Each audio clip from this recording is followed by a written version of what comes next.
But speaking of Sam, because you opened the door there, what role do you think Sam Howell should have in the situation? So we're just going to operate under the scenario we draft a quarterback number one. How do you handle that situation in this offseason? Is it an open competition?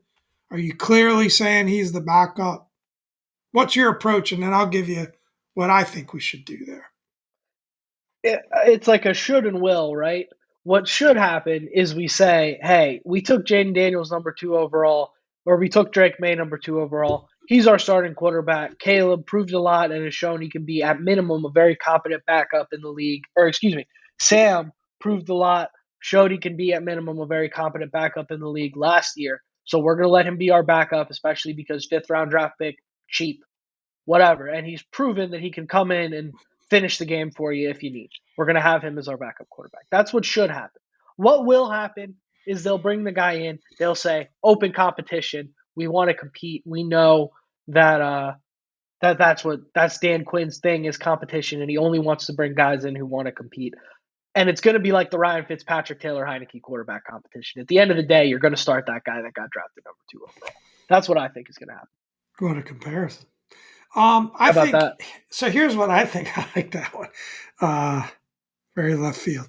I think here's what I think. One thing I think. I think it really depends on which way Dan Quinn wants to go with this, and I think Dan Quinn will have the biggest influence and the biggest stamp on this.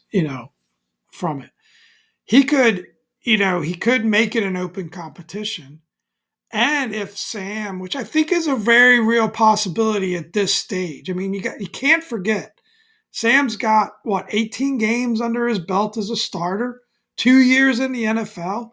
It would not be a shock if he looks like the better quarterback, in this offseason, right? Now they're both Yeah. quarterbacks going to be learning a new offense, but he's already had to do that twice in his career. So he's got experience doing that. So it would not be a shock if Sam, and he could be loose, no pressure. He's already Sam's somebody's got his feet on the ground, right? He's already talked about the fact that he knows he's a fifth round quarterback and he appreciated the opportunity he got. So I think he's a realistic kid. He's not a kid that's going to dwell on the fact that, they drafted a QB and now I'm number 2. He's just going to compete his ass off. I think that's the kind of character he is with very little pressure to no pressure on his back now. And I think that we could see him really, really look good in this offseason because, as we've talked before, there were periods of time that he looked really damn good as a starting quarterback in this league, right? Leading the lead in passing at that halfway point, right? And was it Sam or was it coaching that really caused that crash at the end? Probably a bit of both. So I think there's a scenario that, again, depends on which way Dan Quinn wants to roll. That if he wants to say to his second pick in the draft, hey, look, learn behind it. We're going to give you a chance. We're going to give you some breathing room. We're going to give you a few games to learn behind Sam.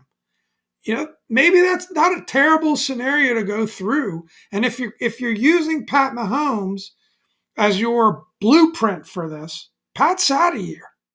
He's out of here. That's such So, a different situation, though. but I think that Sam could make this thing interesting. I really do. Not that I think that obviously if you draft somebody that high, that early, they're going to play. So if he's holding it down, he's just holding it down for a few games. And I don't think at the end of the day, Sam is going to light the world on fire. He can be competent and he can hold that down. But it may give this coaching staff, this is really my point. It's not Sam Howell hype because that ship has sailed. It's more he could give this coaching staff a bit of luxury to let that rookie sit a little while and learn. So I think it'll be interesting, I guess is my point. All right. I don't know.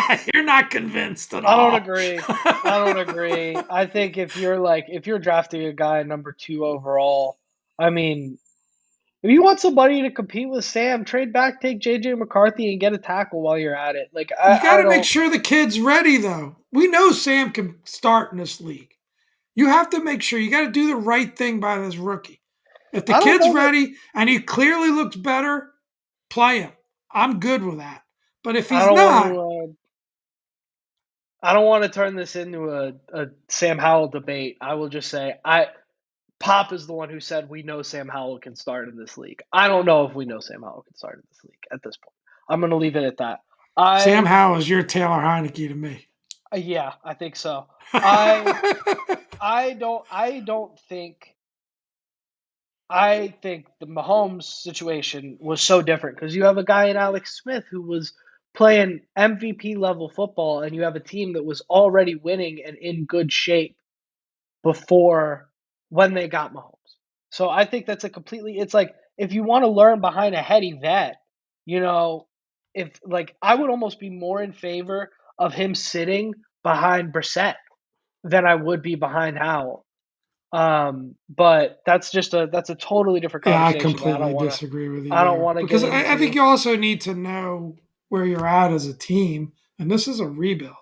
Yeah, it's a rebuild that we hope shows quick progress, but roll with the young guys because you got an opportunity, and I do think that I'm higher on the prospects of Sam being Significantly. a starting caliber quarterback in this league, or at least a hell of a great backup quarterback in this league. I think that what my eyes saw last year at certain points of that season and just how poor the coaching was, I think that to completely rule that out, I'm talking about being a possibility.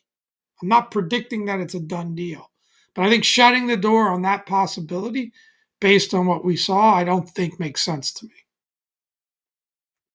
I don't know. Yeah, I don't want to completely shut the door on the possibility, which is why I'm not saying don't trade him, which is why I'm not saying that we should trade him, excuse me.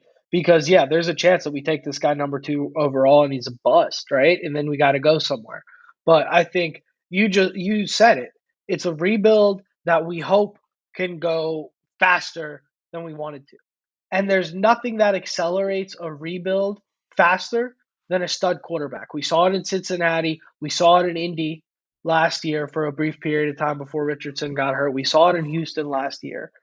Saw it in Philly with Hurts when they were in no man's land, and then Hurts finally gets to start for a year. There is nothing that can get a team with clear deficiencies out of that 4-13, 6 and whatever hell that we're stuck in right now. There's nothing that gets them out of that faster than a quarterback. And if we're drafting a guy at number 2 But overall, it should be because he's that guy. but you're I don't think you're it doesn't feel like to me you're really hearing my point. You're taking it as a defending Sam. I don't think there's any doubt that three's got three guys are better prospects than Sam Howell. Let me be clear on that. Did you hear me? I don't think Yes. there's any doubt that these three guys are better prospects than Sam Howell. I'm doing it for the good of the club and the good of the player.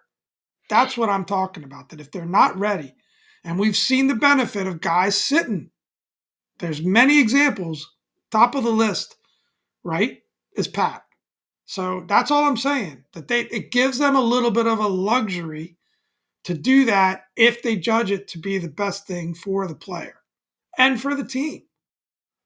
We'll That's all see. I'm saying. I'll leave it We'll there. see. I think the key difference You're there totally is against it. I get it. Maybe I'm pops out on left totally. field. Let us It's a know in the little out of left comments field. what side of that you're on. We get a lot of comments of people wanting to stick with Sammy.